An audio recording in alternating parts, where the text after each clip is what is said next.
इस बंदे जी ने फिल्म तुसां कोई नहीं वेखी होनी। यह बंदा जी की तस्वीर तुहाडे सामने वे डकैती करदियां फड़िया गया वे। लेकिन इस तो पहला ये 3-4 शोबियां का माहिर भी है। तुसीं वेखो ना साडे मुल्क च पैसा होए तो कुछ भी हो सकता।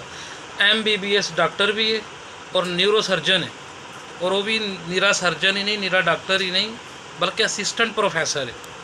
वेख लो कार्ड उन्होंने इशू होए है डॉक्टर जिनाह हस्पताल लाहौर का, लेकिन वो बेचारे उत्थे भी पूरी नहीं पई, उन्होंने डकैती करनी पई है।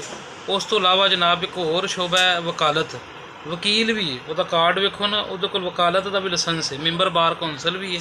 2028 तक वह मैंबर बार कौंसल का कार्ड जोड़ा वैलिड है।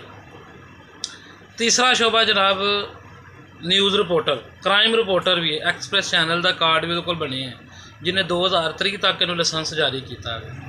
यानी जिन्हें डाके चोरी लुटेरे करना